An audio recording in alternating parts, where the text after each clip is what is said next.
In the early 20th century, a monumentous event unfolded in the heart of West Africa. A land of great cultures, empires, and rich natural resources was in many ways reshaped forever. But do you know that some claims that this vast territory was sold to the British for just £865,000? What does this mysterious sum really mean?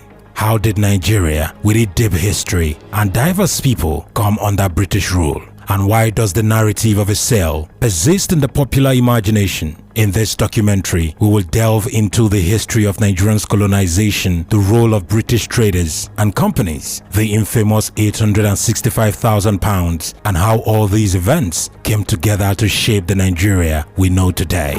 So let's rewind the clock to the 19th century, a time when the British Empire was rapidly expanding across the globe. The story of British involvement in Nigeria didn't begin with a grand colonial vision, but rather with trade, specifically with the lucrative palm oil trade. By the early 18th century, palm oil had become a vital commodity for British industrial expansion, particularly for use in machinery and the burgeoning soap industry. The British sought out sources of this valuable commodity along the coast of West Africa and Nigeria. Though not yet unified as a nation, but it was a prime target. But the British did not just come as traders, they also came as conquerors. The story of Nigerian's colonization isn't one of the simple military conquests, but one of complex treaties, economic interest, and yes, a series of financial transactions. It all started with the Royal Niger Company, a British trading corporation. In 1886, the company was granted a royal charter by the British government, giving it a monopoly over British trade in the Niger River region. These gave the company enormous influence, not just over trade, but over governance in the large parts of what is now southern Nigeria. But as the company expanded its operations, it began to face challenges. Many of the local rulers and chiefs resisted the idea of foreign domination. In the 1890s, British officials began signing treaties with various Nigerian leaders. These treaties, often signed under duress, or with promises of trade benefits, and this gave the British unprecedented control over the region. But this wasn't just about local chiefs selling out their land. It was a time when European powers were scrabbling to carve up Africa, and many of these agreements were made in face of overwhelming pressure. So what does all this have to do with £865,000? In the year 1900, British took a pivotal step in consolidating control over the vast territory of the Royal Niger Company. The company, which has controlled much of the trade and administration in the region, was effectively bought out by the British government with the sum £865,000, a staggering amount at that time. But this wasn't a simple purchase of land, as many might imagine. This £865,000 was compensation to the Royal Niger Company for the assets it had in the region. It was trade rights, its monopoly, and its governance of the area. The British government took over these responsibilities and made the region part of the British Crown's official colonies, marking the beginning of direct British colonial rule in Nigeria. But there is one major issue with framing these as a sale. The local people, the indigenous populations, had lived in the region for centuries, were largely excluded from the transaction. In fact, the overwhelming majority of the land's inhabitants had no say in the process. The £865,000 payment to the Royal Niger Company is often cited as the moment when Nigeria was sold to Britain. However, what many failed to acknowledge is the complexity of this event. The payment represented the British government's assumption of control over an area that had already been under informal British dominance for decades. It was the final step in a gradual process of colonization, one that was much about economic exploitation and political manipulation as it was about outright conquest. By the time the British officially took control of Nigeria in 1900, much of the groundworks for colonization had already been laid. The Royal Niger Company had already established a network of trade routes and outposts along the Niger River. The British used the both diplomacy and military force to quell resistance from local rulers.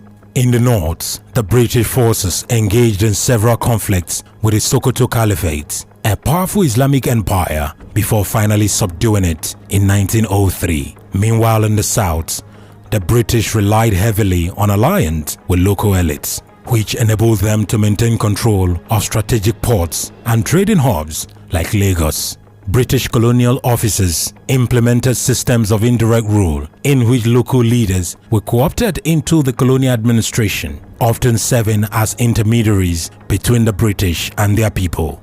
But at this point of this documentary, let's take a step back and think about the people living in these regions. What did they make of all these treaties and the negotiations? The vast majority of the population had little understanding of what was happening on the political stage. For many, life continued as it always had, farming, trading, living within their cultural systems. The shift from local, independent rule to foreign colonial governance was disorienting and often brutal. Communities found themselves increasingly subordinated to foreign interests, with British officials and traders benefiting from resources of the land. While the British celebrated the acquisition of vast new territories, the people of Nigeria experienced something very different. The imposition of taxes, the spread of Christianity, the extraction of resources, all of these were part of a broader colonial system designed to benefit Britain at the expense of the Nigerian people.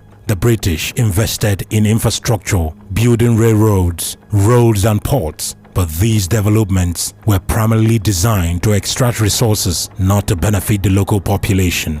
It would take more than 5 decades of exploitation, resistance, and struggle before Nigeria would gain independence in 1960. The path to self-determination was long and fraught with conflict, as Nigerian leaders, including figures like Nnamdi Azikiwe, Obafemi Awolowo, and Ahmadu Bello, fought for a nation that would no longer be beholden to a foreign power. And yet, the legacy of British rule persists. Nigeria, as a modern nation-state, is a product of colonization, shaped by the borders drawn by the British in 1914 and by the system of governance they left behind. Today, Nigeria stands as Africa's most populous country, a vibrant nation of over 200 million people, but the question of its colonial past still resonates. What does it mean to be Nigerian in the shadow of colonialism? How does one reconcile the legacy of being sold, or more accurately, the legacy of being controlled by a foreign power?